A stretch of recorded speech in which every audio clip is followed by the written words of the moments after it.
This recipe is far from authentic, but it's bursting with Thai flavor and it's party perfect. Hi everyone, I'm Ahmed, and when I'm thinking about recipes to serve at a party, I think about impact and budget.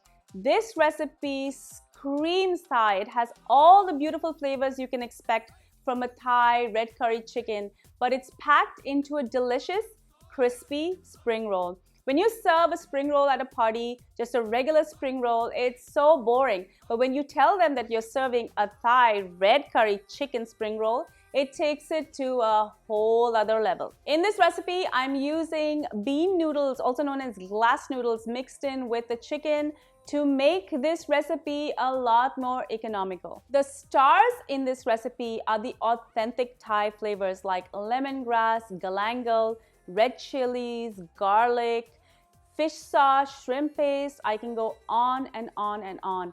This really makes this spring roll stellar. Now, I have an amazing recipe for red curry paste. I always make a batch every couple of months, and I usually make a large batch and then I freeze portions so I have it on hand anytime I want to make any Thai recipe. Now, if you want that recipe, I'm going to throw a link at the end of this video as well as in the description. In a large wok, I'm going to saute half a cup of shallots in 2 tablespoons of chili oil. I'm also going to add 3 tablespoons of my red curry paste, and I'm going to add 1 pound of ground chicken. Now I'm going to cook this till I can see that the chicken is cooked all the way through. I'm just going to put the bean noodles in a bowl and I'm going to cover it with hot water. Less than a minute and it's done. I'm just going to drain it, but I'm also going to cut this into smaller pieces using my scissors. The reason for this is I'm going to fill this into a spring roll, and if you have long bean noodles, it's really difficult to put your filling together. So just clip it with a scissor and it's gonna make it a lot easier. Next, I'm going to add 1 tablespoon of fish sauce and half a cup of diced red peppers and half a cup of diced carrots. Now, I'm not really looking to cook the peppers or the carrots. I just want them to add a little bit of freshness and color to the spring roll. If you like, you can throw in some chopped peanuts, but this is totally optional. Give the filling a little squeeze of lemon to perk that filling up. Once my filling is ready, I'm simply going to put it in the refrigerator. I want this to cool so that when I'm using it, it's nice and chilled. Once this is chilled, I'm going to mix in some coriander leaves. And now I'm ready to roll. I've got my spring roll wrappers already defrosted, and I'm going to take them apart and I'm going to add my filling right in the center. Now I like to make myself a flour paste. This really helps keep everything together. I'm going to add some of the filling in the middle. I'm going to fold it over, and using flour paste, I'm going to secure the entire spring roll together.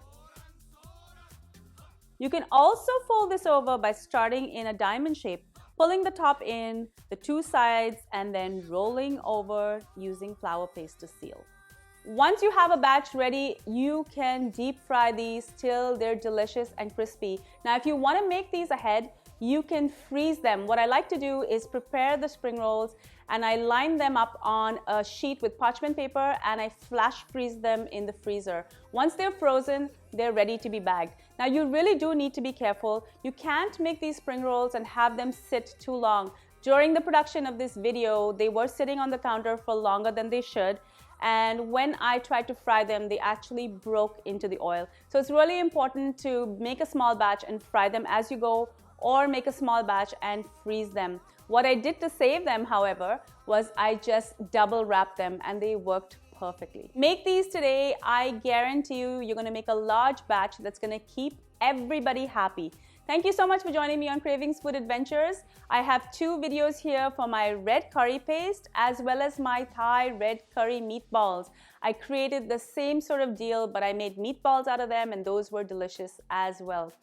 I hope you come back. I have new videos every Friday, so make sure that you're subscribed. And also follow me on all of my social channels, Facebook, Twitter, Instagram, Pinterest. I would really like to interact with you there. Until I see you next time, do take care. Bye.